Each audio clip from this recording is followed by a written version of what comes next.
Hello again, everyone, and welcome to Falls Count Anywhere here on the Rhode Island Broadcasting Network. Eric Dunn here once again from home in Bridgewater, Massachusetts. Happy week of Patriots Day, as well as to all of you out there.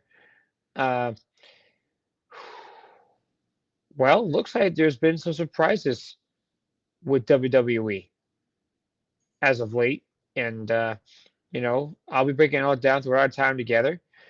The same things, the SmackDown results, the Raw results, but however, there is even an update on a very significant change on the landscape of the women's division for WWE.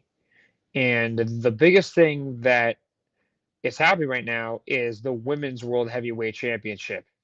That's actually right now what's on the balance of who's going to get it next. I'll explain that in just a little bit. But you guys can listen to this show every Wednesday night at 5. We are live on YouTube, X, Twitch, right here on Facebook, and on Red Circle, Amazon, Google, Spotify, TuneIn, Podbean Podcasts. Follow us on our Facebook, Instagram, and YouTube channels. Also follow us and buy us a coffee. Buy me a coffee at Rhode Island Broadcasting. And this broadcast of Falls Count Anywhere is the exclusive property of Erik Dunn Productions and Rhode Island Broadcasting for the private use of our audience, and any publication, reuse, or redistribution by anyone is not prohibited and is given the express consent to be shared and is greatly appreciated. Yeah, there isn't much going on right now. There really isn't much right now because we're not even in the throes yet of the end of the month when we're not on the week of Backlash, which, by the way, for those that are wondering, is in 2.5 weeks on May 4th in France. That week, I will have the updates for you guys, and I'll give you the entire card. And that will be the May 1st show. So, excuse me. I'm not going to lie to you, I am a little bit nervous looking at the card right now. I mean, it's kind of scarce, but there's still a lot of work to be done. But the WWE draft is coming back. Triple H did make that confirmation is that the draft will be coming back at the end of the month. And that could be huge on what they will do with this draft. Now, to kind of backtrack a little bit for you, the SmackDown results from last Friday night, the 12th. I'll read this to you in order. There were two triple threat number one contender matches, and that was to determine Cody Rhodes' challenger for the undisputed WWE Championship at Backlash. And it was LA Knight, Bobby Lashley, and Santos Escobar. LA Knight won, but this was a shocker. Solo and Tama Tonga mercilessly attacked Jimmy. And do you think that could mean that Jimmy is gone from the bloodline? What do you think that could mean? I don't know. I really don't, but that could mean he's gone from the bloodline. I am not feeling too sure about that at all, but um, it was interesting seeing Solo basically acting like the tribal chief when we all know that Reigns is off battling leukemia again, and hopefully he will be back. But this sudden change of development with Solo is actually making people think to themselves that the Usos reuniting is going to make them both a face again. They'll be out of the bloodline. Rock could do something when he comes back in the summer with Solo and Tama. And it could be Roman and the Usos with Roman face turning. And that could set something up for what they hope to be will be Roman and Rock at next year's WrestleMania. How many of you would actually sign up for that? I mean, I think I would. My big concern is Reigns' best work, in my eyes, is as a heel. I loved him as a face because the crowd was behind him, but it was kind of like 50-50 in a way. Roman's going to arguably turn face if this happens for the first time in 4 years. I hope, in my eyes, the WWE I hope in my eyes that the WWE universe is going to open their arms and welcome him back. I mean, I think that they would. 1,300 days as champion. You have to appreciate him for that at least. And as far as I'm concerned, when I look at the situation with Roman, that could be interesting when it comes to Rock too. And for those that watched last week's broadcast of this program, I gave a lot on Rock, especially on Roman too. And Rock and Cody, their story is going to officially begin. A lot of people think it's going to be SummerSlam in Cleveland. Who knows? But moving on down the line here. The second triple threat number one contenders match, AJ Styles, KO Kevin Owens, and Rey Mysterio. AJ won. So for this Friday night SmackDown, it's either going to be LA or AJ facing Cody at Backlash. Those will be some damn bangers. Those are going to be some bangers for matches. I am excited for this match.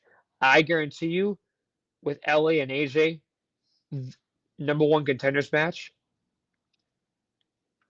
I guarantee you that's going to be the main event for SmackDown on Friday night. That will be the main event. However, the crap with Solo, it's kind of like up in the air because I don't know how far back you guys can think back to, but 6 months ago, John Cena had a 90-second promo with Solo.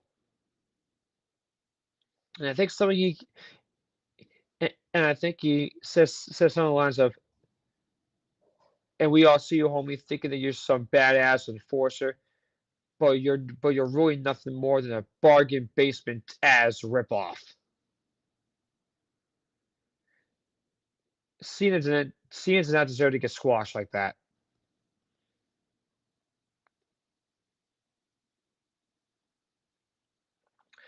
And also, look at what Solo has done since then. Absolutely nothing. Because when you try to intentionally squash the greatest of all time, you pay the price. So, hopefully Solo's learned his lesson about that too. Cena beat the crap out of him too, WrestleMania, which was awesome.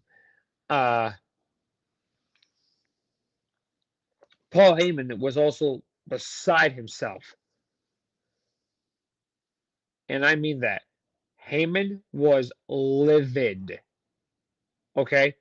Paul Heyman was so mad, and I mean so mad, he was actually scared for his life.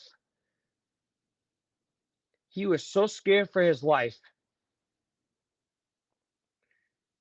he couldn't even finish the phone call because he said, talking to Siri on his phone, call Roman Reigns. Solo comes right up, grabs his arm, pulls the phone away. That's not something you would see if Reigns was still active somewhere.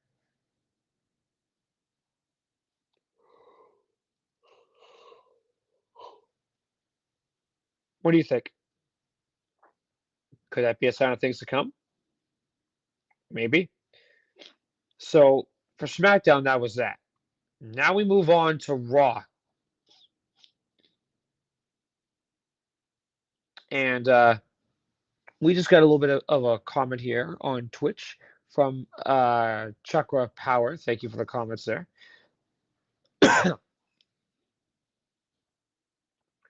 Raw Monday night was from Montreal, the backyard of the Intercontinental Champion Sami Zayn.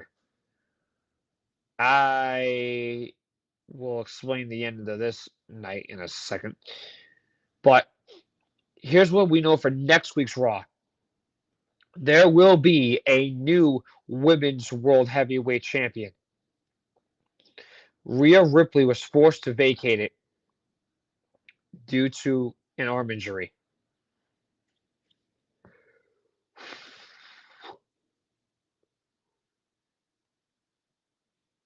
She was pissed in that promo.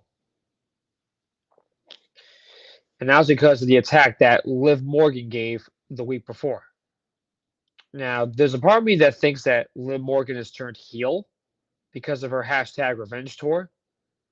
I mean, Rhea is still a heel because she's with Judgment Day, but I don't know how that's going to go. But however, the ending of any Judgment Day stuff that happened on Raw was when I think I can find it here. Um,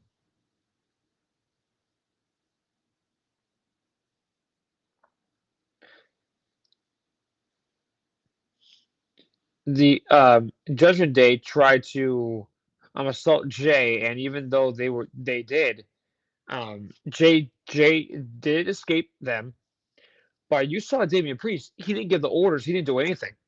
Could Damian Priest be turning face?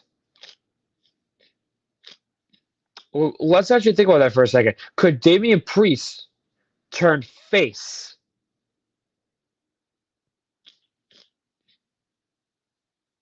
If that happens, Judgment Day's done. Like we all know that. If that happens, that'll be the end of Judgment Day. But however, moving on here. Uh, After Rhea had to vacate her title, Andrade defeated Dirty Dom. That was nice. Oh, um, this was hysterical. Triple H introduced the WWE World Tag Team titles to R-Truth and Miz. Awesome Truth. Oh my God, that. Oh man, that segment, one of the most funniest I've seen in a while. R-Truth is a national treasure. Awesome Truth. Awesome Truth. First time ever in their run as a face tag team. But Truth, oh my God, was he funny. Triple H just looked mortified. He's just like, can I just get out of here, please, and go back to my office? Like, can I just go back to my desk? But I think they're going to have a hell of a great run as champion. Absolutely.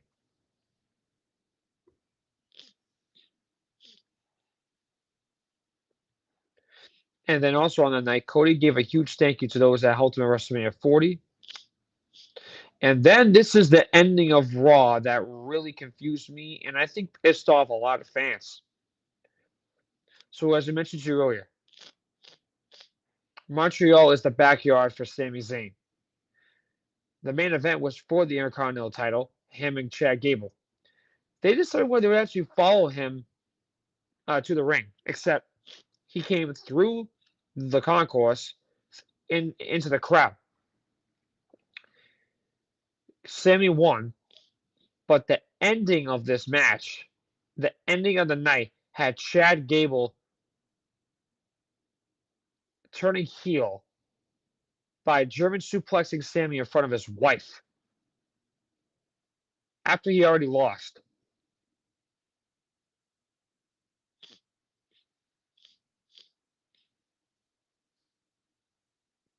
And I mean assaulted him viciously.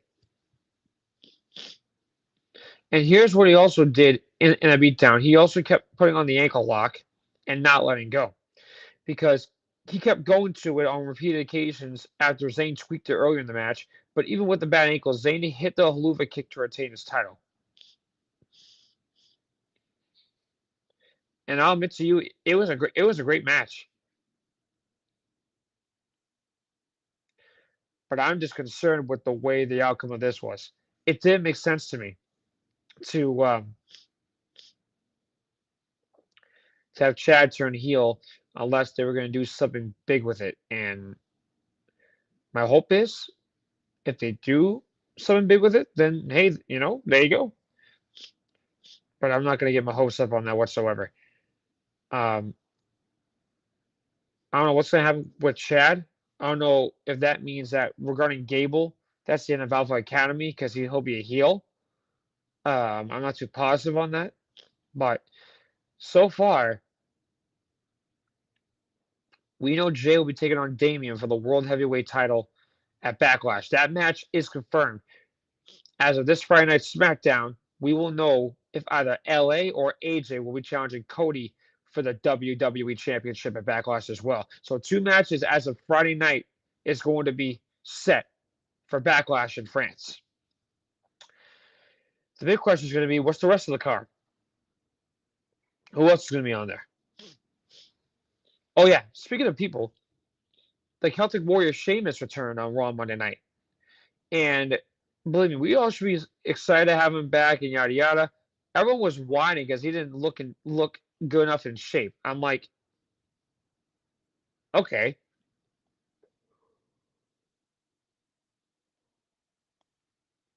Like, what do you want him to do?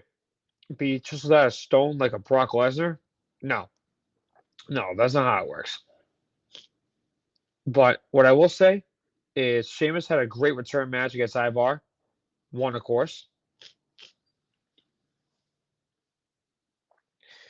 And Sheamus stepped up in a huge way. My big concern with Sheamus is if he's nearing the end of his career too, what push is he going to get before he wraps it up? So we'll have to wait and see about that situation.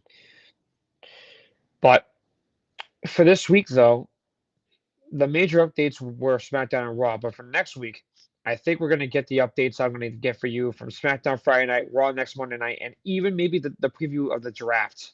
Because I know that's coming soon. That is coming soon. And it's going to be great to see how the shakeup will be and who's going to be leaving and who's going to be going. So for next week's broadcast, just SmackDown and Raw results, and then WWE draft. Whoever is going to SmackDown, whoever's going to Raw, maybe even NXT, who knows? But it'll be Shawn Michaels, Adam Pearce, and Nick Aldis getting everything together for that night. So with that being said, on behalf of the man behind the scenes, the creator of RIB, Rodrigo, this is Eric Does saying, song a thank you from my home in Bridgewater, Massachusetts. This has been a presentation of Boss Gone Anywhere here on Rhode Island Broadcasting Network. I'll see you guys next week, same time, same station. Thank you guys so much for watching and for listening.